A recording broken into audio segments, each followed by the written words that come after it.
m'a dit, écoute, t'as pas de diplôme, donc si tu veux évoluer, faut que t'aies un diplôme. Bon, donc j'ai décidé de passer en progressive, donc j'ai passé un master en RH, et à partir de là, en fait, j'ai vraiment fait mon parcours en RH comme j'avais en tête d'avoir un poste généraliste. C'était très clair dans ma tête, je voulais un poste généraliste et je voulais que ce soit un poste opérationnel. Je suis pas du tout quelqu'un de bureaucratique, on va dire ça comme ça. Moi, j'ai besoin d'être sur le terrain, de voir les gens, enfin bref, dans l'opérationnel. Et en fait, en 2008, on m'appelle pour le poste idéal, quoi. C'était vraiment le boulot dont je rêvais. Et en fait, donc j'étais embauchée en tant que responsable RH pour Nike. Mhm. Et c'était tu es où? T'es sur Paris ou t'es À Toulouse. Ah, Toulouse, quoi. Oui. ok. Ok. Tu connais un peu Paris ou pas? Oh, très peu, ouais, très peu. Bon, en tout cas, j'étais sur les Champs-Élysées, bon, ça, je pense que tu connais. Ouais, ouais, ça va très Et bien. du coup, j'étais sur c'était le flagship, donc ce qu'on appelle les magasins en vitrine. Donc, bref, Ouais, c'était ouais. le magasin important. Et j'avais une centaine de salariés là sous ma responsabilité. Et en fait, qui dit poste généraliste en RH, en fait, c'est à deux types de postes dans ce domaine-là. C'est soit tu as un poste généraliste, soit tu as un poste spécialiste où tu fais que de la paie, que du recrutement, que de la formation. Moi, généraliste, j'avais tous les sujets Mhm. à gérer. Et en fait, j'étais toute seule. Et en fait, je me suis retrouvée à être en surcharge de travail en fait dès le départ. En fait, c'est assez fou parce que j'ai commencé en novembre 2008 Mhm. et à cette époque-là d'ailleurs il y avait je rappellerai toute ma vie, c'était un hiver extrêmement froid et en fait dans mon bureau par exemple il y avait pas de chauffage. Et en fait donc je travaillais sur mon PC et en fait je claquais des dents, c'est un truc de franchement et tu vois, donc ça, c'est par exemple, c'est le type de choses, tu vois, qui ont, tu vois, quand on parle de conditions de travail, c'est-à-dire que moi, dès novembre 2008, je venais de commencer, Ouais, donc ouais. j'avais déjà ça comme souci. Et par exemple, il y avait j'allais dire enfin, parmi les tâches qui étaient les plus importantes, c'était de calculer la paye pour les salariés. Et j'ai toujours dit qu'en gros, si tu veux détruire le climat social dans une entreprise, il suffit de mal payer les gens. Il suffit que tu fasses des erreurs et là, tu peux être sûr qu'il va y avoir des tensions Mhm. et des conflits. Donc pour moi, c'était extrêmement important d'être précis sur le sujet, puisqu'en plus, quand j'ai été embauchée, en fait, j'étais la quatrième sur le poste en un an et demi. Mhm. Et la dernière personne avait été enfin, fin de période d'essai, pardon. Fin de période d'essai, parce que justement, elle ne maîtrisait pas du tout le sujet de la paye, elle était très bonne en recrutement, mais ça allait pas du tout. Et du coup, quand je suis arrivée, il y avait vraiment il y avait une ambiance. Enfin, moi, je suis arrivée, c'était vraiment à couteau tiré. On m'a regardé vraiment du coin de l'œil en me disant, en gros, t'as intérêt à faire gaffe, sinon, au bout de un mois, tu seras dehors. Et donc voilà, pour moi j'avais en tête de me dire, la seule façon pour que ça se passe le mieux possible avec les équipes, c'était justement que je récupère toutes les conneries, toutes les erreurs qu'il y a eu, etc. Sauf que, en fait, à cette époque-là, par exemple, c'était un logiciel qui datait d'avant-guerre. Et donc c'était pas du tout quelque chose d'automatisé. Donc c'était par exemple c'était un logiciel où il fallait pointer. Donc tu rentres dans la boîte, tu pars déjeuner, tu reviens déjeuner et tu repars. Donc c'était 400 pages. Donc imagine sur 100 salariés et imagine sur 31 jours, Mhm. puisque le magasin était ouvert du lundi au dimanche. Et donc voilà, donc, il y avait beaucoup d'erreurs, beaucoup d'anomalies, et rien que ça, enfin franchement, ça me prenait mais un temps absolument ahurissant. Et en fait, moi, j'ai commencé, c'était un mi-novembre, et tous les payes que j'ai payés comptent à la fin du mois. Donc, j'ai eu à peine 4 heures de formation, une demi-journée sur le sujet. Heureusement que j'étais quelqu'un qui maîtrisait, toi, j'ai capté très vite, tu vois, mais j'ai eu que 4 heures. Et en fait, dès le premier mois, je me suis retrouvée à faire au moins, je vais faire, je pense, 2 nuits blanches faciles, parce qu'il fallait que la paye soit calculée au plus juste, et donc avant le 25 novembre, donc je me suis retrouvée déjà à faire de nuit blanche. Je pense que ce sujet-là, la paye, ça a été un des éléments qui a vachement joué dans le sens où, tu sais, parmi les premiers signaux en fait que tu as. Mhm. C'est le premier signal physique, c'est les troubles du sommeil. Et donc en ayant vraiment donc j'avais ce sujet-là, j'avais la paye évidemment, mais j'avais par exemple le recrutement. Donc comme moi j'étais donc c'était le secteur du commerce, tu sais le commerce, bah, voilà, tu sais c'est des vendeurs, c'est des jeunes, c'est pas des gens qui sont très assidus, parfois ils sont Ah pas oui, très non, pro. je vois tout à fait, oui. Et en fait, il y avait un turnover qui était super important. Et en fait, chez Nike, bah, tu sais, c'est lié au sport. Donc, en fait, sur ce magasin-là, tu avais des corners, je sais pas, tu avais golf, tu avais basket, tu avais tennis, des choses comme ça. Ouais. Ce qui fait qu'en fait, que pour chaque zone, tu avais des compétences particulières, en fait. Tu vois, c'était, voilà, quelqu'un qui maîtrise le basket, il veut pas aller vendre au tennis, tu vois. Mhm.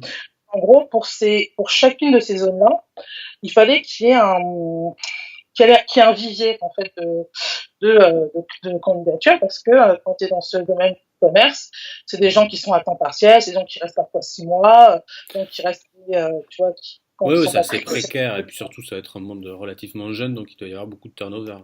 Voilà, exactement. Donc du Mhm. coup, je devais enfin, vraiment avoir un visier, tu vois, pour chacun des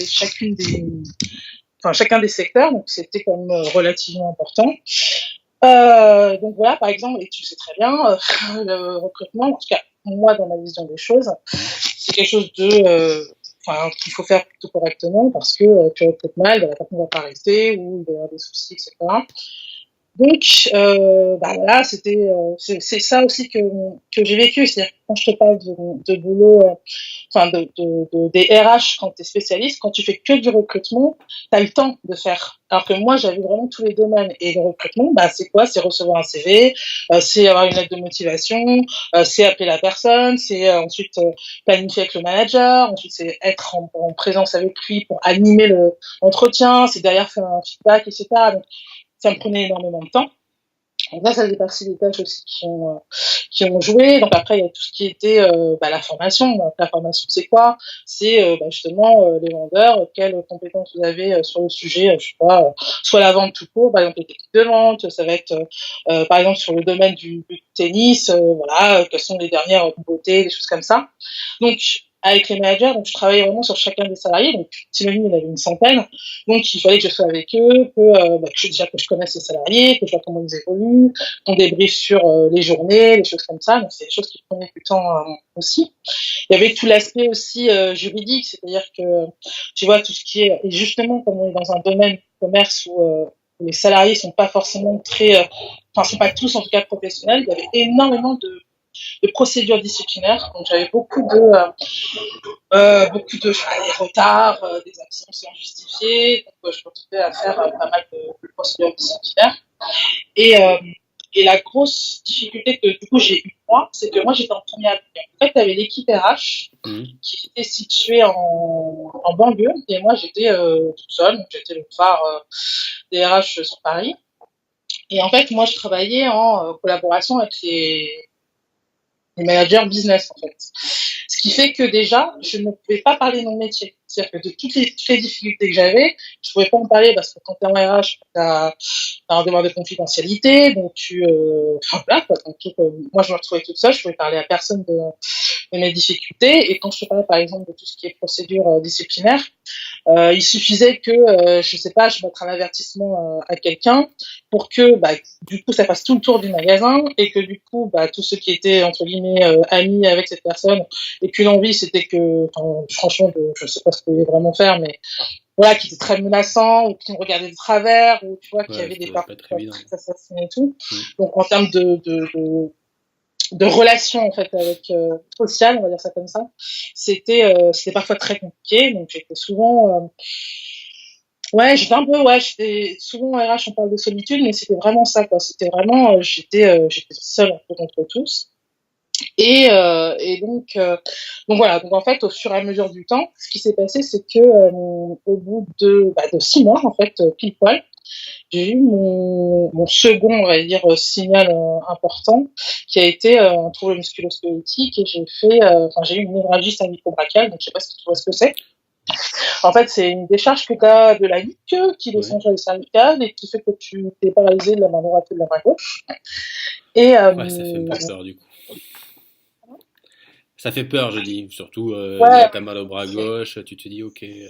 moi, Ouais, c'est très, très, très, très douloureux. ouais, Enfin, ça m'arrivait à des moments où parfois, alors, déjà, ce qui est important, c'est que je n'ai jamais pensé que les soucis de santé que j'avais, c'était lié au stress, en fait. J'ai toujours pensé que c'est, par exemple, ça, cette neuralgie. Je me disais que c'était peut-être moi, tu vois, qui m'asseyais mal par rapport à ma position de PC. ouais, Comme possible. j'avais mon PC, au départ, j'avais un PC fixe, par exemple. Mhm. Et donc voilà, tout le travail que j'avais à faire, et j'avais quand même mon travail, j'avais pas assez de temps. Donc, au bout de 4 mois, je crois, j'ai eu un PC portable, donc magique. PC portable, tu vas l'emmener à la Mhm. maison, tu vas pouvoir avancer, tu vas pouvoir travailler sur le week-end, etc. Parce que comme ce magasin était ouvert du lundi au dimanche, je Mhm. devais être dispo tout le temps. Dès qu'il y avait des soucis, le manager m'envoyait un mail, il m'appelait, etc. Donc, je pensais que c'était par exemple la nouvelle position, tu vois, le fait d'avoir le cou en bas, etc. Ou de mal dormir, par exemple. Donc, j'ai eu ce premier signal, donc au bout de 6 mois. Et en fait, au fur et à mesure du temps, il s'est passé que j'ai pris par exemple beaucoup de poids. Je pris beaucoup de poids. Pourquoi? Parce que en fait, j'ai développé une addiction au sucre, Mhm. euh, qui fait que voilà, j'ai besoin d'énergie. Donc bah, voilà, on avait un distributeur, distributeur magique. Voilà, donc tu vois, quand je finissais très tard, etc., donc je me retrouvais voilà à pas manger correctement. J'avais arrêté de fumer, par exemple, Ouais. et je me suis remise à fumer. Euh, et ce qui est assez dingue, c'est que je me suis remise à fumer, déjà évidemment pour gérer mon stress, mais aussi finalement parce que c'était un moyen d'avoir une pause, de Ouais. justifier en fait le fait que je peux partir. Euh, tu vois, il y a une espèce de culpabilité de me dire ouais, Auda sort et tout, donc ça me donnait entre guillemets une raison, même si je restais que 5 minutes, mais en Mhm. tout cas de respirer un peu. Ouais. Et donc il y a eu ça. Ensuite, mon trouble du sommeil, donc je te dis machin, prendre du poids. Et puis au fur et à mesure du temps, en fait, j'ai commencé à avoir des problèmes de concentration et de mémoire. Bon, je pense que tu sais ce que c'est, mais en fait, on faisait une to-do list, bah, tu pars à la fin de la journée, bah, t'as pas avancé sur ce que tu voulais faire.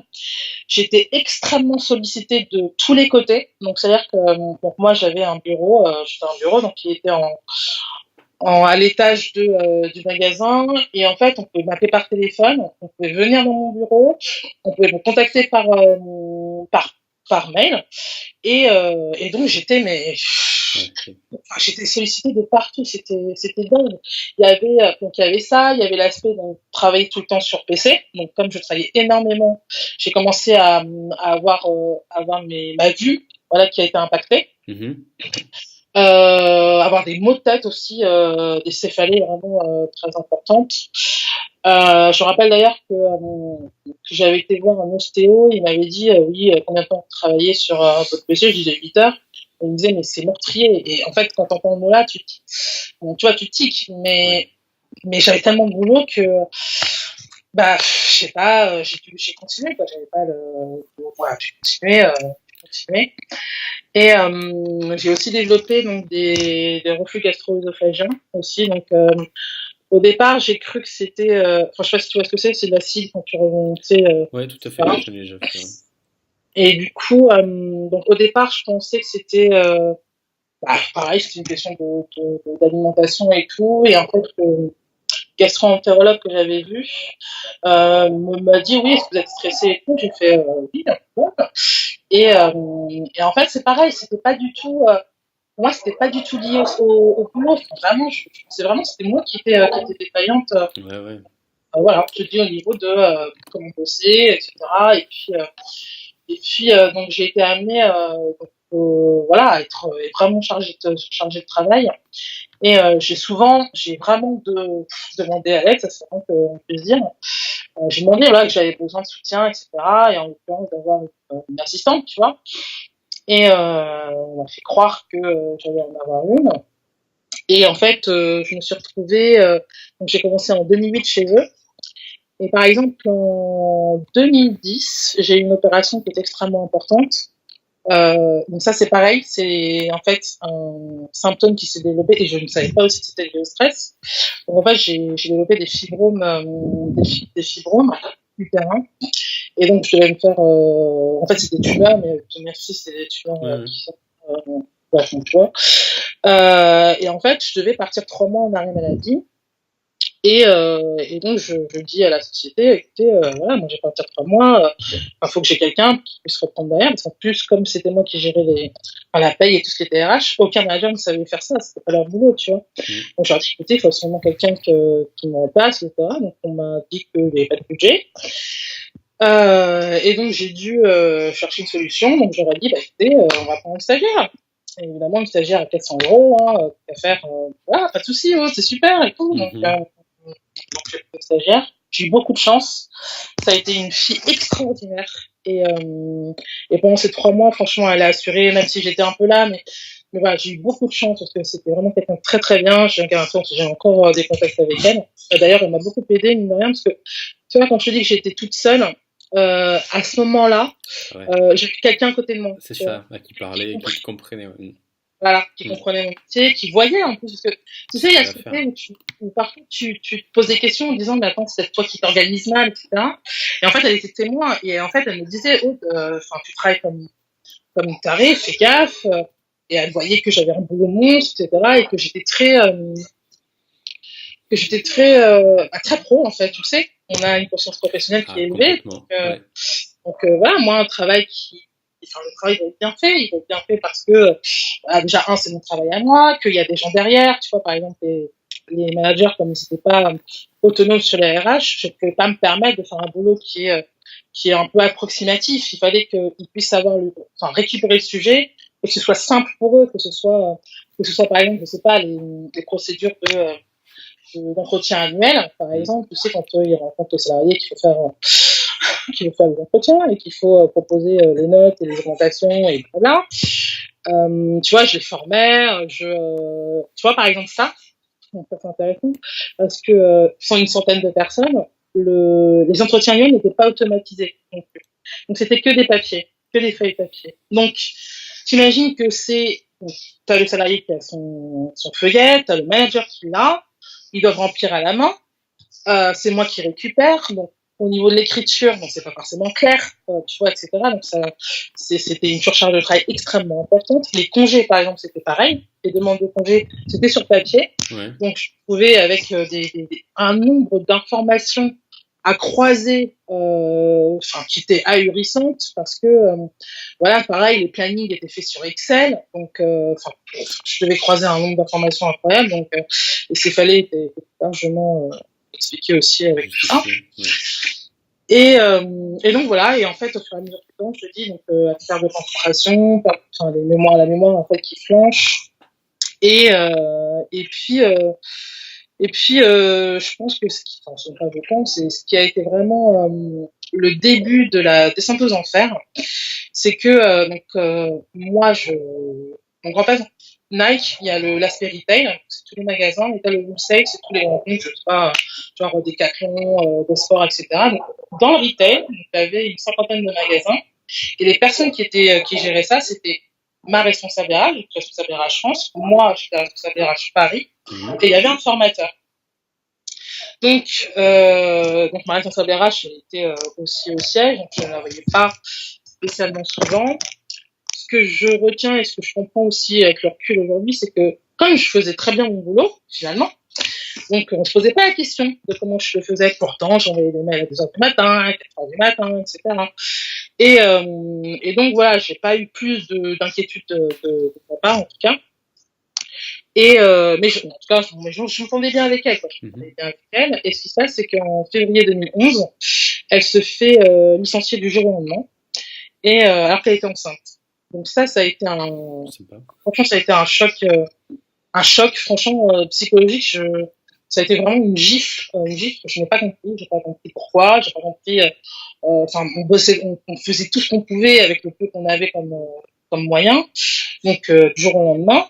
Et dans la logique en fait de ma carrière, c'était que vu la lignée RRH Paris et RRH France, c'est moi qui devais récupérer son poste. On travaillait ensemble pour que demain effectivement je prenne la suite. Et ce qui se passe en fait, c'est que quand elle se fait licencier, Bah écoute, il y a personne hein, sur le poste, donc moi je me dis bon, bah c'est peut-être le moment de postuler. Et, euh, et en fait, je suis quelqu'un de très lucide quand même, tu vois. Donc je me disais bon, il me manque peut-être encore un peu, etc. Donc je vais attendre que la personne qui va être embauchée m'apprenne encore. Et puis voilà, j'étais vraiment quelqu'un à me dire voilà, faut que t'avances tranquillement, fais les choses bien, etc. Et en fait, ce qui s'est passé, c'est que écoute, pendant un mois, pas de nouvelles, etc. Donc il y a des rumeurs. Il y a des gens avec qui j'entendais très très bien chez Nike et qui me disent, Aude, faut que tu fasses attention. Il va y avoir, enfin la personne qui va être nommée, ça risque, voilà, je pense que ça va être difficile pour toi. Donc je trouve ça bizarre et tout. Et effectivement, au bout d'un mois et demi, en fait, c'est un gamin, en fait, de 25 ans, je crois, peut-être moins, qui a obtenu le poste, alors que ma responsable avait une quarantaine d'années, elle avait au moins 15 ans d'expérience. Et en fait, ce jeune homme-là, c'était le fils du meilleur ami du DRH, en fait.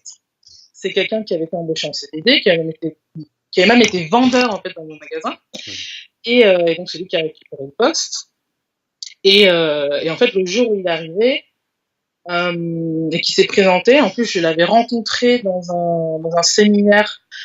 Et je me rappelle qu'il m'avait dit, il m'a dit ouais, qu'est-ce que tu penses de ta boss? Franchement, elle est nulle. Et donc tu vois l'image hein, Tout à fait, oui. C'est lui mon responsable, c'est lui qui va mettre mes objectifs, c'est lui qui va me dire ce qu'il y a à faire, etc. Bon.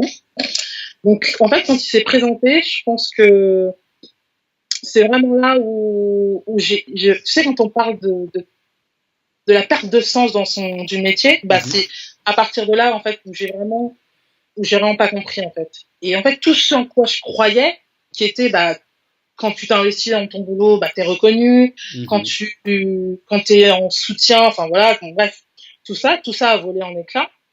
Et donc voilà, c'est ce jeune homme qui a récupéré le poste. Et le premier jour en fait de sa prise de poste, il m'appelle, en fait, c'est le deuxième, il m'appelle et il me demande, il me pose une question au téléphone et il me dit, Aude, c'est quoi les statuts dans une entreprise? Et ça, tu l'apprends en, comment dire, j'allais dire en CP niveau RH, quoi, genre employé, j'en ai prise cadre. Donc, quand tu as cet appel de ce gamin, tu te dis, C'est pas bon, possible. c'est pas possible. Et en fait, lui, il était au siège, Ouais. donc tout se passe au siège en fait, tu vois. Donc c'était lui qui était vu par tout le monde. Quand il y avait les grands ponts qui venaient, bah, c'était lui qui était la référence. Quand il venait en magasin, bah, on me présentait comme l'assistante de monsieur. Tous les tous les sujets que je prenais et tous les résultats que j'avais, il se les appropriait en fait. Ouais. Donc il y a un manque de reconnaissance. Donc du coup. Voilà. Exactement. Donc voilà, donc il y a eu ça. Et en fait, ce qui s'est passé, c'est que, bah, évidemment, au bout d'un moment, on peut pas cacher, enfin, l'arbre et la forêt. C'est que il était incompétent. Donc en fait, ce qui s'est passé, c'est qu'il y a eu beaucoup d'erreurs de sa part. Et en fait, on m'a demandé à moi, au bout de 10 mois, il y a eu il y avoir beaucoup de remontées. On m'a demandé en fait de témoigner pour euh, pour recueillir les plaintes, en fait les plaintes qui remontaient, pour prouver que ce jeune homme en fait était incompétent. Donc je sais pas si tu comprends le sens en te disant Si, c'est vous qui avez décidé, c'est vous qui avez recruté, vous me demandez à moi. Enfin, c'était complètement dingue. Donc je me suis retrouvée à, je sais pas, avoir un interrogatoire avec la DRH, avec, je suis même plus le gars du CHSCT, bon bref. Donc j'ai témoigné, j'ai fait mon boulot. Hein. Et en fait, donc au bout de 10 mois, il se fait licencier. Donc, j'ai appris plus tard, en plus, qu'il n'a pas été licencié, il a eu une rupture à l'amiable et il a récupéré 30 000 euros au passage. Donc voilà.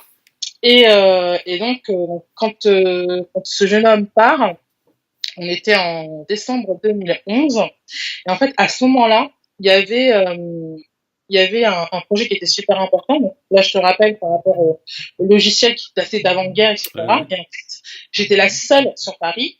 J'ai eu à avoir cet outil-là parce que c'était le plus gros magasin. Et en fait, un jour, il est tombé en panne. Et en fait, je me suis retrouvée avec calcul les payes à la main. Là, du coup, et heureusement qu'il y avait ma stagiaire à ce moment-là, mais ça a été l'enfer. Et c'est là où ils ont compris qu'il fallait changer. Et donc, à ce moment-là, ils nous proposent voilà, de prendre un logiciel automatisé Et en fait, donc le magasin était des pilotes. Donc c'est moi en fait qui ai mis en place ce projet pilote. Et à l'époque, je devais le faire et avec lui et avec la responsable paye, donc pour intégrer tout ce qui était domaine, enfin bref, juridique, paye, etc. Et en fait, cette personne-là, donc la responsable paye a démissionné, elle a craqué elle aussi. Lui était plus là. Donc je me suis retrouvée toute seule à gérer le sujet. Donc là, en décembre 2011, et en fait, donc je me retrouve toute seule en fait. Donc lui il était plus là, la responsable elle était plus là, mon ancien responsable était plus là. Donc en fait, je me suis retrouvée à tenir le poste de responsable RH Plus, France par plus, intérim. voilà. Et j'étais partout. J'étais partout. C'était dingue. C'était dingue.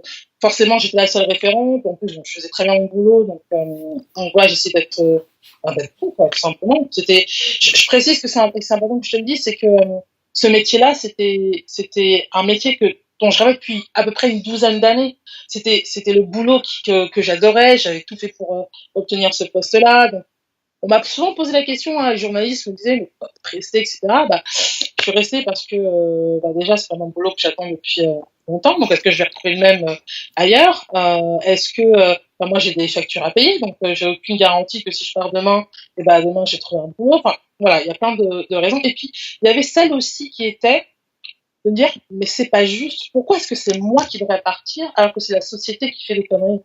Donc, j'avais cette espèce d'espoir en me disant que de toute façon, à un moment donné, c'est pas possible. Les choses vont s'arranger, les gens vont voir, ce n'est pas possible. J'avais cette espèce d'espoir aussi, et donc je me retrouve toute seule en décembre 2011. Donc, je vais un peu partout, je fais tout, bref, j'arrive quand même à assurer.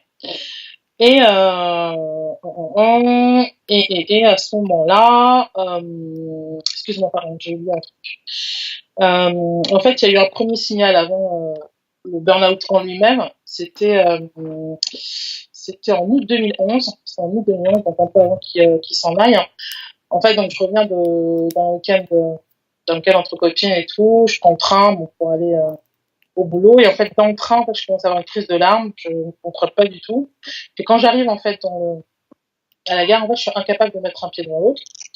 Donc, je suis complètement tétanisée. J'ai un trou noir. Et je me rappelle à ce moment-là, donc je me retrouvais dans un cabinet d'un médecin de la ville. Et comme toi, en fait, sauf que moi, c'était un peu plus tôt que toi, à cette époque-là, le burn-out, ça m'apparaissait pas. Je veux dire, le mot, enfin, franchement, moi, j'en avais, pourtant, je suis en RH. Je n'avais jamais entendu parler, je savais pas ce que c'était, etc. Donc, j'étais en crise de larmes, il me dit, faites attention, vous faites un début de burn-out. Je comprenais pas. Et il me dit, si vous continuez comme ça, dans 6 mois, vous allez craquer, et ça va être beaucoup plus grave. Et il me dit, il faut que vous en parliez. Je sais pas en parler avec qui. Et en fait, il a eu tort en soi. J'ai pas tenu 6 mois, j'ai tenu 9 mois. Et en fait, ce qui s'est passé lors de cet entretien-là, entre guillemets, en fait, il m'a prescrit des anxiolytiques. Et ça, voilà, ça a été la pilule magique. C'était dingue. Tu sais, quand on parle d'addiction. C'est-à-dire que je prenais ces pilules-là, j'avais l'impression qu'il pouvait m'arriver tout ce qui était possible, ça passait au-dessus. Donc, il y a ce côté où je me disais, bon, c'est pas grave, tu vois, j'arrivais, tu vois, à me donner un peu d'énergie et à continuer. Donc, décembre 2011, donc monsieur s'en va, et donc j'assure le poste. Et en fait, ce qui s'est passé, c'est que au moment en fait où il a été nommé, quand je te dis que tout a perdu son sens, c'est que je me suis comparée à lui. Je me suis dit, mais comment c'est possible que tout le travail que j'ai, toutes les compétences que moi, j'ai pas le poste et c'est lui. Donc, j'ai commencé à perdre vraiment confiance en moi. En fait, j'ai sombré dans le sens en perte d'estime de soi. Mhm. Et quand il est parti, en fait, j'aurais pu postuler, mais non, j'avais pas. Je pense que si j'avais eu un nom maintenant, c'était pas. Je voulais pas. En fait, je voulais pas prendre. Je voulais pas. Donc, je me sentais pas capable. Je me suis dit, je suis pas à la hauteur, donc ça sert à rien. Donc, j'ai tenu le poste en intérim. Donc, janvier 2012. Février 2012, mars 2012, il trouve toujours personne, qui tient le poste. Et donc il cherchait en extérieur, évidemment. Et je me rappelle d'un moment d'ailleurs, c'était que en fait le DRH Europe, donc celui qui devait valider la candidature de la personne qui devait reprendre le poste, et en fait il devait recevoir une personne. Et en fait la DRH France m'envoie. Alors j'avais l'entretien avec lui juste avant. Et en fait, elle m'envoie le CV de la personne sur mon poste à moi. Et elle me dit, il faut que tu imprimes le CV, c'est la candidate qui va recevoir après. Donc ça a été aussi une grosse gifle, j'étais choquée, j'ai halluciné de me dire, mais attends, elle me demande d'imprimer le CV alors que moi, je vais passer l'entretien pour Mm. montrer que... Enfin bref. Donc voilà, et donc en fait, ce qui passe, c'est que bah, la personne ne correspond pas, et bah, ce qui se passe, c'est que en fait, au moment où, comme je tenais le poste en intérim, il y avait une conférence call qui se faisait tous les 15 jours avec tous les responsables RH des territoires, donc Italie, Allemagne, enfin, bref, en Europe. Ouais. Et en fait, tous ces 15 jours, le DRH Europe disait au mois de juin, les DRH, enfin vous, les responsables RH, vous allez bien directeur de magasin. Et pour moi, c'était le Graal, en fait. C'était le Graal parce que c'était exactement ce pourquoi j'étais rentrée dans cette boîte. C'était le parcours qui était prévu responsable de RH France. Donc moi, tous les 15 jours, j'avais cette information. On va aller aux États-Unis, machin, etc. Bon. Donc moi, j'étais super contente, j'étais encore plus motivée, c'est cool, etc. Et en plus, le fait de m'avoir mis automatiquement, sans me demander, sur ces conférences call, je me suis dit, ah, bah, ils sont peut-être en train de cogiter, de me dire que, voilà, oh, c'est bon. Et donc voilà, donc mars 2012, voilà, il se passe ça, donc ça continue, avril 2012. J'hésite encore, je me dis bon, et il y avait plein de gens dans chez Nike qui me disaient, oh, écoute, vas-y, c'est bon, postule, etc. Et donc je me dis, ok, allez, vas-y. Okay.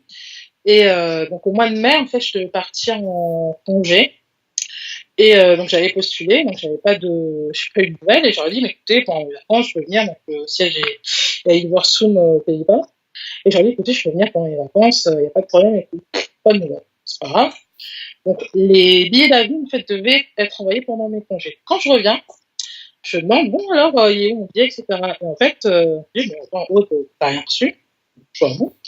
Et en fait, donc, j'appelle donc, mes collègues du territoire et tout le monde me dit, si, bon, là, et puis, il n'y a pas de problème. Peut-être que vous loupez un mail.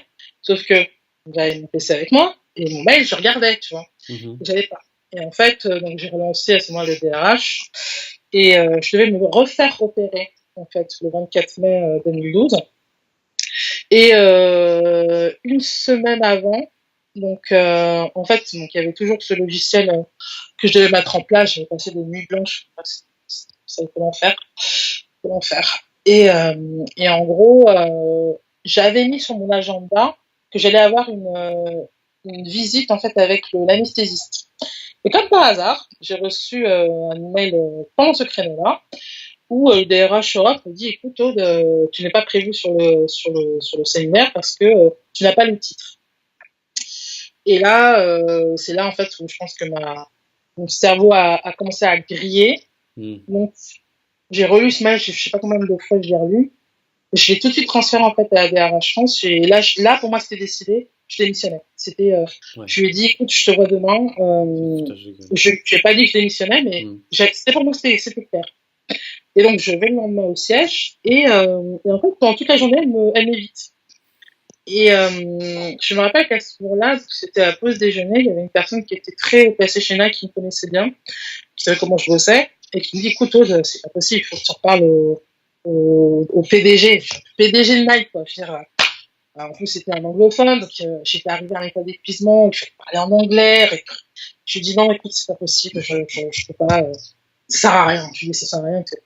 Et en fait, donc jusqu'à la fin de la journée, donc 19h, donc, on me demande, c'était le siège Europe qui me demande même un input en me disant, bon, Aude, comment ça se passe avec le logiciel, est-ce que tu as des informations, des remontées? Je fais, évidemment, j'ai bossé des nuits blanches pour envoyer des trucs.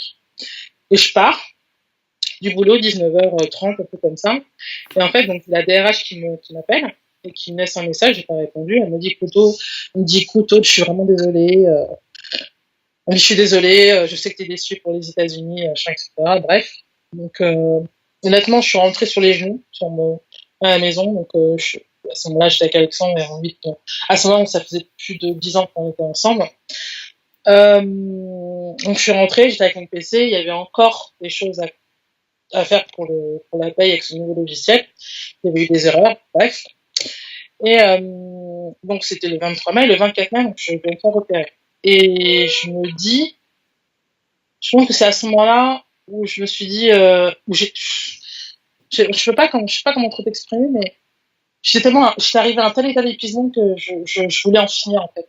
Ouais. Je voulais en finir, j'avais plus la force, Et comme je savais que j'allais faire ça, il était prévu que je fasse une anesthésie générale. Et je me suis dit, écoute, envoie un mail au PDG. Donc j'ai envoyé un mail en anglais, j'ai expliqué, etc. En fait, c'était quelqu'un qui me connaissait aussi. Il m'a répondu 10 minutes après, il m'a fait écoute, j'ai ton mail, je suis vraiment désolée, dès que tu reviens de ton opération. Donc opération qui était prévue depuis quelques temps, donc tous les responsables, personne ne m'a dit bonne chance, quoi que ce soit, etc. C'est dit que soit. Bref. Et bref, donc il me répond. Et dans ma tête, c'était déjà trop tard, c'était la question, enfin, j'avais plus d'énergie. Et donc le lendemain, donc opération à 8h, 6h du matin, je me lève, je prends une boîte de cachet que j'avale.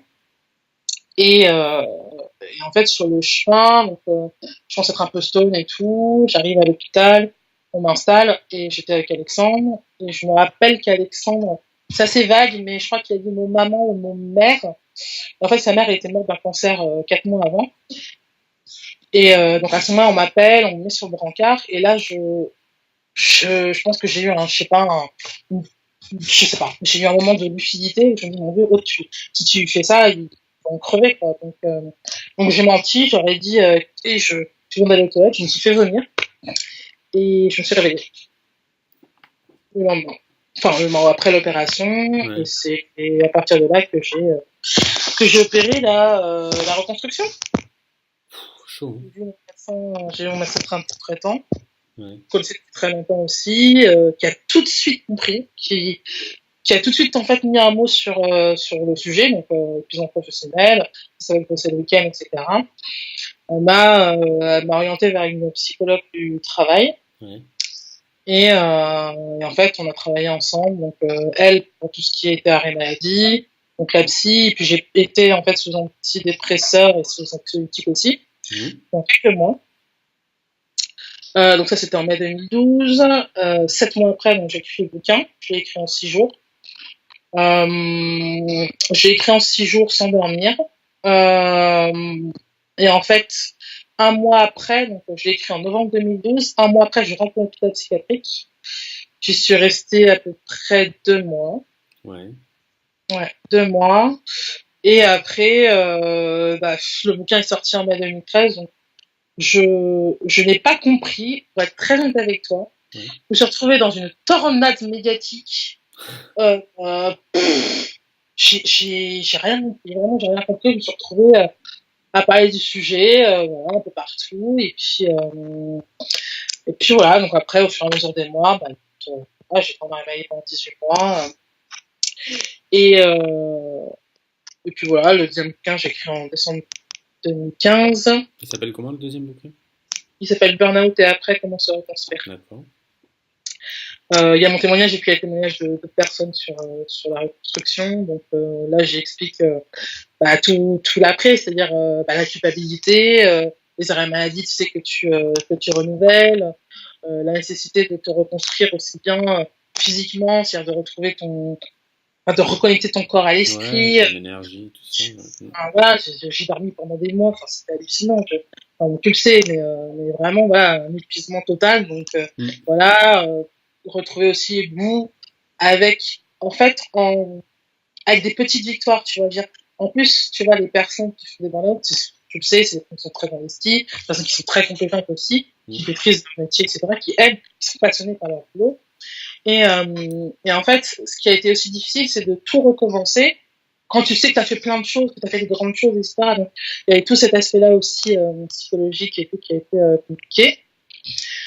Et en fait, donc ça, j'en ai pas parlé en fait dans le deuxième bouquin, parce que c'était pas le moment. J'ai très peu abordé que mon entrée à l'hôpital psy.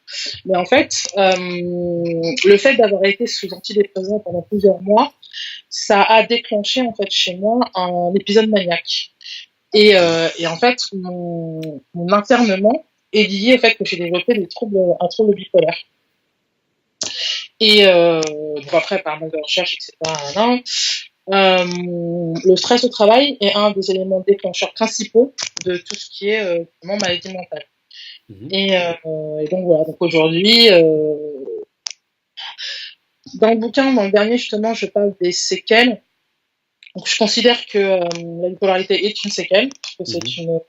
c'est une maladie que je vais avoir toute ma vie. Maintenant, ça fait 6 ans, donc maintenant je suis stabilisée et que j'ai un traitement qui me stabilise, ce qui fait que là, je suis tout à fait normal. Et voilà, mais par exemple, il va y avoir un symptôme qui est super important, c'est le sommeil, la gestion du sommeil, par exemple. Ouais. Quand t'es bipolaire, quand t'as pas de maniaque, tu vois, tu dors très très peu, etc. Et ça, faut toujours faire attention à ce type d'écart, donc je fais très attention à ça. Je pense qu'il y a aussi la conséquence sur la mémoire, c'est-à-dire que j'ai j'ai l'impression d'avoir perdu mes capacités en fait en termes de mémoire. Vraiment, c'est beaucoup plus. Enfin, tu vois, parfois j'ai du mal à me rappeler les choses, donc j'écris beaucoup, je fais très attention. Tu vois, je sais que je dois faire un effort mental que je ne faisais pas avant par rapport à ça. D'accord. Donc, voilà. Et tu penses pas que tu peux la récupérer quand même, cette mémoire? Parce que moi aussi, j'avais des soucis de mémoire et petit à petit, tu vois, après, Si, si. voilà, ouais, d'accord. Parce que moi, Ouais, si, si, ça c'est des choses, quand je te parle de séquelles, ouais, c'est progressif, tu c'est vois, donc progressif, ouais, ça, mais, c'est important que je note parce que les ouais. gens l'ont, mais c'est quelque chose qu'aujourd'hui, ouais, j'ai de moins en moins, ça c'est sûr. Comment il s'appelle le dernier bouquin, si tu peux me le dire? Si tu peux le dire? C'est Renaissance, il y a Voilà, une vie après Renaissance. la mort. Il y a une déjà plein, voilà, tout à fait, d'accord. Et on peut le trouver où? On peut le trouver sur Amazon, à la Fnac, je peux dans Oui, Amazon Fnac, partout. qui sort D'accord, d'accord. le 31 janvier. 31 janvier. Donc Et en fait, donc, ouais, vas-y. non, ce que j'allais dire, en fait, c'est que par rapport à ce bouquin-là, donc, euh, en fait, depuis toutes ces années, donc ça fait 6 ans maintenant, Mhm, Euh, avec toutes les questions que j'ai eues, que ce soit par journaliste pour les gens qui m'écrivaient, etc., j'ai constaté une chose, c'était que, et je pense que tu le sais aussi, c'est que les gens, quand ils sont dans cette phase-là de burn-out, en fait, je suis passée par là aussi, je pense que toi aussi, c'est que tu ne sais pas ce que va être ton avenir. Le problème, par exemple, la question, c'est qu'est-ce que je vais faire de ma vie? Parce que tu n'as pas envie de revenir dans non. tout ce qui a été la descente aux enfers, tu te remets complètement en question. Ce que je trouve assez révélateur, c'est que en fait, les personnes qui font des burn-out sont des personnes qui sont extrêmement humaines, qui ont un rapport justement, une sensibilité à l'humain qui est très importante pour elles. Et je suis convaincue d'une chose, c'est que quand on a sombré, quand on a fait ça, on n'a qu'une envie, justement, c'est de s'investir pour remettre l'humain, tu vois, au centre. Donc, que ce soit, je sais pas, par exemple, tu parlais de la personne qui faisait, je sais plus là, t'as parlé d'une femme qui avait une technique, Oui, les fleurs de bac. le fort de bac, voilà. Ouais. Donc, t'as quelqu'un qui va faire de la sophrologie, t'as quelqu'un, voilà, qui va Mhm. être coach, etc. Donc, il y a vraiment cet aspect-là qui fait qu'on veut remettre vraiment le sens humain, tu vois, au centre Ouais. de tout ça. Et en fait, moi, donc, après, j'ai envie de te dire, j'ai l'impression que c'est logique, mais tu vois, en ayant eu mon parcours, j'étais employé, manager, RH, j'ai vécu à burn-out, j'en suis sortie, j'ai écrit un bouquin, deux, là il y a le troisième. Pour moi, ça me paraissait, je l'ai écrit d'ailleurs dans le premier bouquin, que je ne pouvais pas savoir ce qu'était le burn-out et laisser les autres foncer la Non, ouais. tête baissée. Et comme toi, je pense aussi, je n'ai pas vu ce mur arriver. Non. Je l'ai pas vu, vraiment. Et j'aurais jamais pensé que ça me serait arrivé.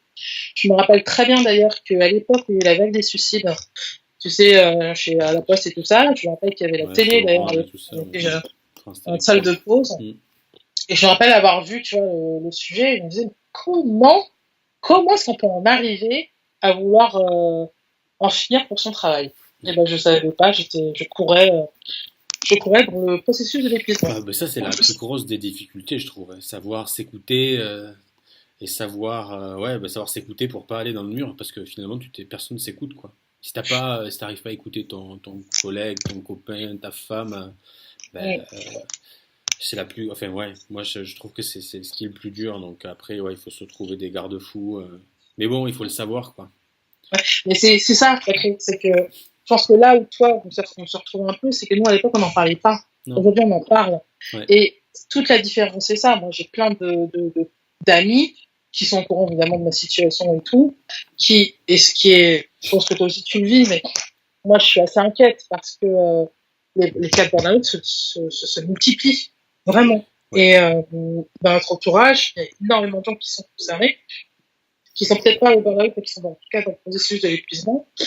Et en fait, par exemple, c'est marrant parce que genre, il y a 3 jours, j'ai vu quelqu'un qui d'ailleurs bosse chez Nike, que j'ai vu spoiler lui aussi, bref, et en fait il me disait que il avait vu sa copine en fait sombrer, et il me disait franchement c'est grâce à toi, il me disait parce que j'ai lu ton bouquin, tu en parlais, etc. Donc, j'ai vu des choses que tu parlais, et je me suis dit faut qu'elle fasse attention.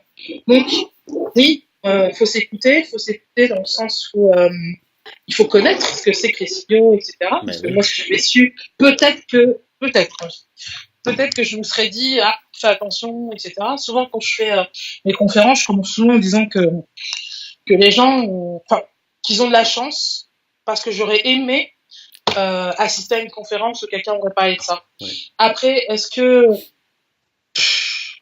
ça aurait changé les choses? Je ne sais pas. Je considère que de toute façon, c'est ça, c'est une renaissance. Et que je ne changerai rien au monde.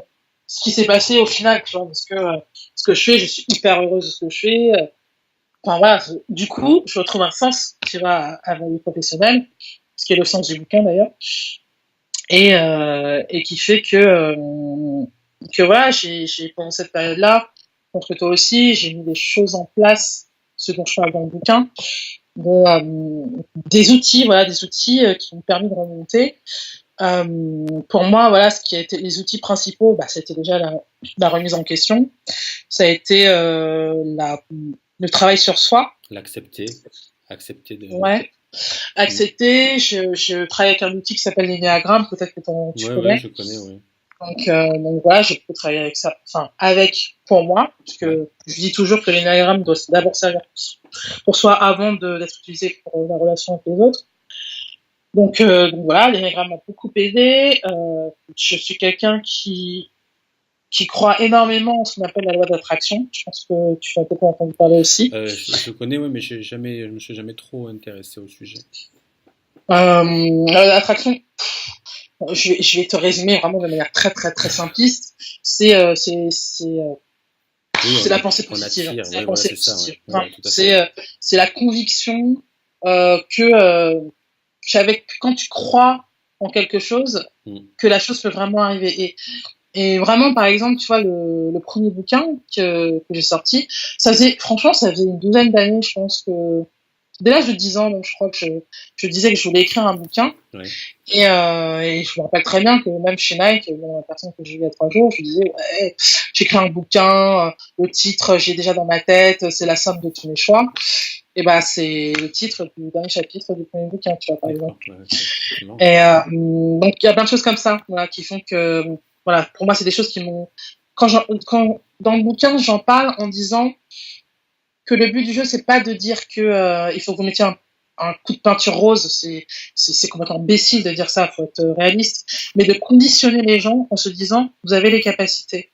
Les personnes qui ont fait des burn-out sont des personnes qui ont des valeurs, c'est des personnes qui sont ambitieuses, c'est des personnes qui ont un vrai sens de l'humain, justement, et qui sont des gens bien, en fait. C'est même des gens extraordinaires, d'ailleurs. Et en fait, ce que je dis dans ce bouquin, c'est que les ressources, on les a, il faut juste les retrouver.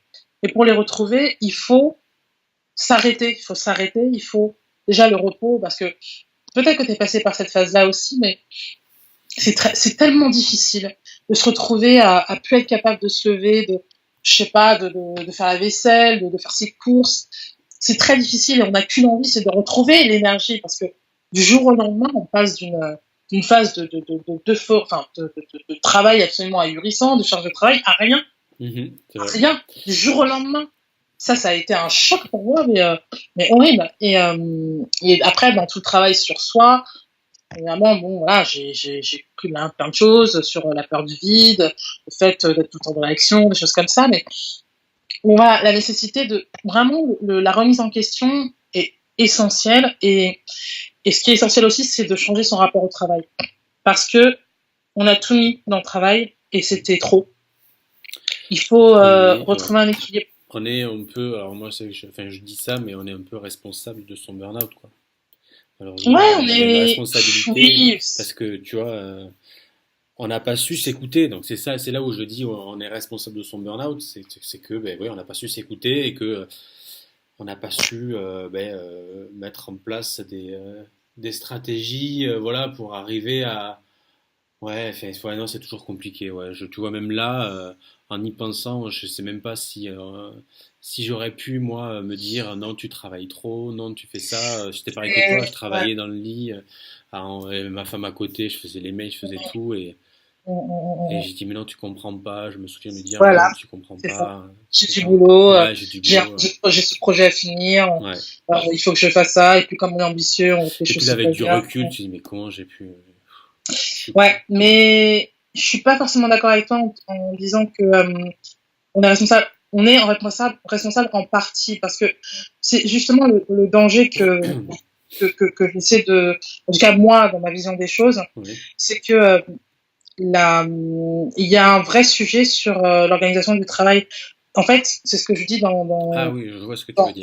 D'accord. dans la façon dont mon action, pour moi, elle est sur Il y a de deux la directions. prévention, on va dire. L'individu Mhm. et l'organisation du travail. Donc, Ouais.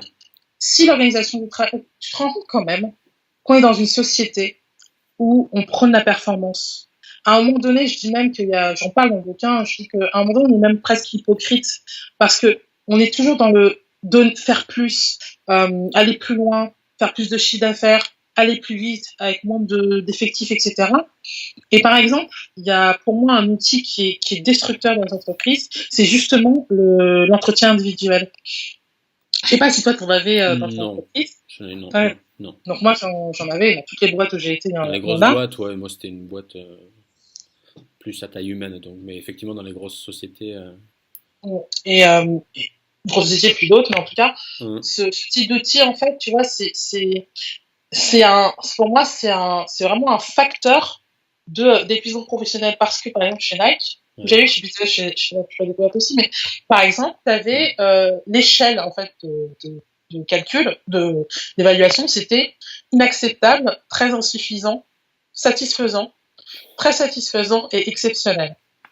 Je défie qui que ce soit de me dire que je j'aimerais que mon manager en face me dise que je suis quelqu'un d'exceptionnel. Et exceptionnel, c'était quoi? C'était le salarié dépasse systématiquement et exceptionnellement Tous les les objectifs qui objectifs. lui sont Hum. fixés. Donc, qu'est-ce que ça veut dire? Ça veut dire faites plus. Chez Nike, il y avait une devise, une maxime qui disait que there is no finish line. Donc, comment on traduisait ça? C'était il n'y a Il n'y pas a pas de il y a ligne pas de d'arrivée. limite. Il n'y a Ouais. pas de limite. Et en fait, comme on était dans le sport, etc., c'est la traduction, c'était et la traduction que les gens se faisaient, c'est que ok, même si c'est super dur, tant pis j'y vais. Même si il y a pas de business, on me dit allez, il faut avoir le sourire, machin, et Ouais. ben je vais y aller. Je vais Ouais, garder le le sourire. dépassement de soi, quoi. Ouais. Le dépassement de soi et puis vraiment, enfin c'est je te dis, ouais, c'est ça, c'est quand on, justement, ce qui est intéressant dans ce qui est intéressant dans le burn-out, c'est qu'on a dépassé ses limites, tu Hum. vois. Mais on est dans une société qui nous donne aussi Qui nous pousse, ouais, à nous faire. et qui nous pousse à Ouais. ça, justement. Ouais. Il y a cet aspect, oui, effectivement, on en est responsable, mais on a aussi l'aspect sociétal qui Après, joue oui, je suis d'accord. énormément Ouais. et qui a vraiment un vrai impact, vraiment. Parce que je suis convaincue d'un truc, c'est que tu savais que c'était pas normal que tu bosses autant. Ce n'est pas possible. Non, mais Moi, en je plus, moi, sais. ça me faisait plaisir. Enfin, ça me faisait plaisir. J'étais content de répondre à des mails de soir, Ouais, machin. ouais, J'étais. ouais. Voilà. Oui, Ouais. mais quand ta femme te le disait, même si tu savais, tu te disais, etc., bien sûr que quand tu vois moins tes amis, Oui, c'est qu'à un ça. Tu moment dis, donné, tu as ah, eu la ça va fatigue, tu as eu la passer. Ouais, fatigue. ouais, tout à fait. La Bah, je fatigue, partais je la plus. ressentais, Ouais. je suis pas idiote. Parce que tu vois, par exemple, dans le bouquin, je parle, il y a un chapitre qui est les phrases qui blessent et qui ne servent à rien ou un truc comme ça, tu vois. Par rapport, le titre, c'est Mhm, dépassement et préjugés. mhm. Et par exemple, il y a cet aspect-là où on dit que les, on était dans le déni. Et en fait, moi, je nuance ce mot-là en disant, en fait, c'est pas tant qu'on était dans le déni, c'est qu'on ne savait pas vers qui s'orienter.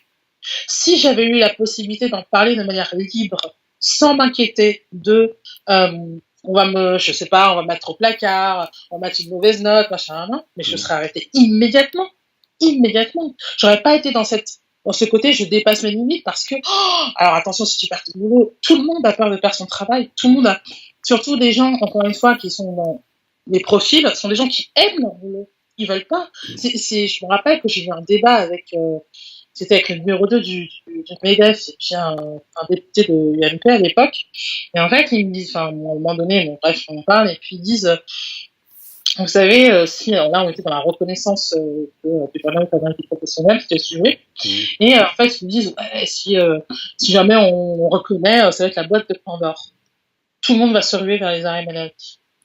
Et j'écris dans ce bouquin que les gens qui disent ça, ils ne savent pas ce que c'est que le burn-out. Parce que les personnes qui font des burn-out ne sont pas des personnes qui vont être en arrêt maladie. Bah non. C'est des personnes qui aiment leur boulot, c'est des personnes qui veulent rester dans l'entreprise, Mm. elles n'ont pas envie d'être en arrêt maladie. Donc non, il ne va pas y avoir de boîtes de Pandore ou des gens qui vont se ruer dans les arrêts maladie. Il y a tellement de travail, il y a tellement de choses à faire avancer en France sur le sujet.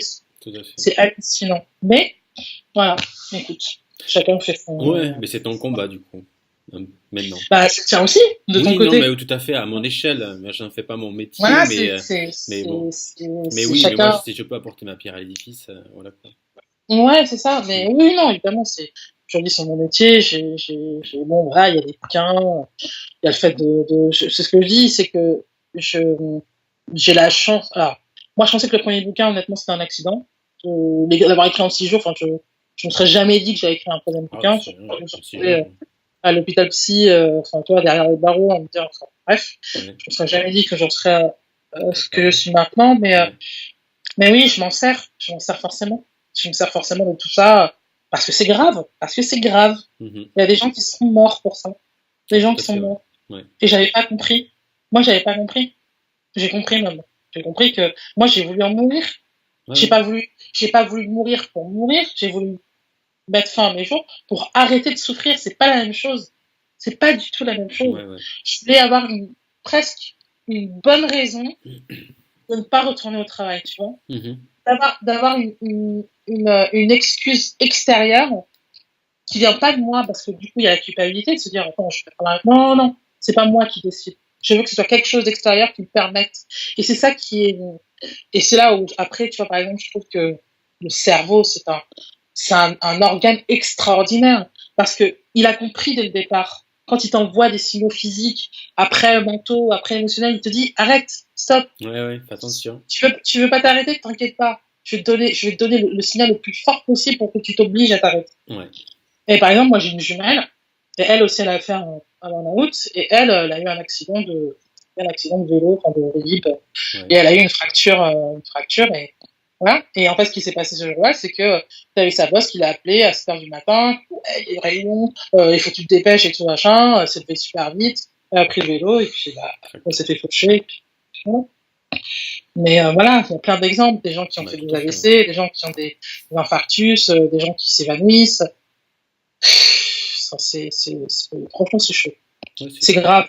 C'est grave et faut continuer à en parler, c'est très important. Parce que contrairement à ce qu'on peut dire, t'en as beaucoup qui disent ouais, on en parle beaucoup, etc. Mais pas tant que ça en fait, parce que c'est encore tabou hein, ce sujet-là. Enfin, les gens ont honte aussi de dire bah j'ai fait un burn-out parce que les gens qui sont en face comprennent pas forcément. Ah bah Ou, oui, hein. Enfin moi je sais que, ouais, ouais, je sais pas toi, mais moi j'ai mis bien 2 3 ans avant d'en parler. Maintenant je peux le dire librement, mais parce que ça fait un petit moment. Mais c'est vrai que t'as honte, tu t'es dit, bah je suis plus faible que les autres, et du coup, c'est toi. Tu dis que c'est ta faute. ouais, tu dis que c'est Donc moi. bon, j'en ai parlé au bout de 6 mois dans mon bouquin. Donc, voilà, j'en ai parlé rapidement, mais oui, enfin, de toute façon, je vois bien avec les gens que je côtoie, etc. Et ce côté de se dire, ouais, et que les gens, il y a que les gens, c'est fou quand même de se dire qu'il y a que les gens qui ont vécu ça qui peuvent vraiment comprendre. Tu vois. Ouais, ouais, Et ce qui est pourtant hyper important dans la reconstruction, c'est de déculpabiliser De C'est se dire, ça. c'est pas de ma faute. Non, Ou en tout cas, c'est pas que c'est de pour ma ça, ouais. faute. Je disais accepter, faut accepter, il Ouais. faut s'accepter, il faut accepter d'avoir fait un burn-out. Et puis Ouais. ouais, bah après moi j'ai un peu, après moi je dis maintenant, bah, si c'était à refaire, je le referais finalement parce que du coup ça m'a Ouais. permis de, si tu Je suis veux, d'accord. de voir les choses différemment, Ouais. et de profiter, tu vois, de profiter Ouais. plus. Et je sais maintenant, enfin du coup je me connais beaucoup mieux Ouais. et je sais quand il faut que je lève le pied, Ah oui, oui, clairement. voilà. Moi, je sais que j'ai mes signaux. Maintenant, j'ai mangé que riz. Hop, Quand j'ai ouais, mal au ventre, quand machin, c'est bon. Allez, hop, hop, tu ouais, tout stops. à fait, ouais, ouais. Et puis, enfin, je sais pas toi comment ça se passe, mais moi, je sais qu'aujourd'hui, de toute façon, c'est une décision que je ne reviendrai jamais en entreprise parce que je veux être libre. Je veux être libre de me réaliser, je veux être libre de vivre, en fait. C'est Bah Je vois la pareil, ouais, personne avec ouais. qui je vis qui, malheureusement, lui, c'est sa vie, hein. Il a un boulot, il est obligé d'y aller le matin, il revient le soir, il est crevé, il y a quelque chose qui s'est passé. Et voilà, et tous les jours, je me rends compte de ma chance, je me rends compte de la chance aussi que, enfin, il y a de la chance que moi aussi, voilà, que je connais, etc., donc, je sais prendre soin de lui. Mais c'est la liberté de, pour rien au monde, je reviendrai en arrière, rien, rien. Ouais, bon, moi, je suis encore en société, mais tu vois, je vais avoir ma liberté, ouais, je pense, d'ici 2 mois, ouais, ouais, ouais. Non, ouais, non, mais c'est vrai, je vais me faire licencier, mais à l'amiable, parce que je m'entends Ah, bien avec le boss, et du coup, ouais, moi, j'en meurs d'envie depuis un petit moment, donc là, ça va se faire c'est d'ici vrai? 1 mois et demi, ouais, donc tu vois. Bon, C'est- voilà, non, c'est bien, ouais, c'est cool. Bon, en tout cas, merci, merci beaucoup pour ton témoignage, ta sympathie aussi, parce que du coup, c'est important, ouais. Et voilà, donc du coup, on peut te retrouver où? Sur ton site, c'est Ah, mission.m-rh, non? ouais, c'est mission-rh.com. Ouais, Sinon, j'ai une page Facebook qui tout à fait. s'appelle voilà, Outpass Épuisement. Sinon, j'ai mon Instagram. C'est mission-rh consulting. Ah, celui-là, je me suis pas abonné à celui-là, d'accord. Moi, je vais le faire, du coup. Puis sinon, il y a Twitter aussi. C'est cool. Bon, voilà. Puis de toute façon, t'as mon numéro de téléphone maintenant. Non, mais ouais, ouais. T'as mon mail. Donc, Ouais, super, bah merci, ouais.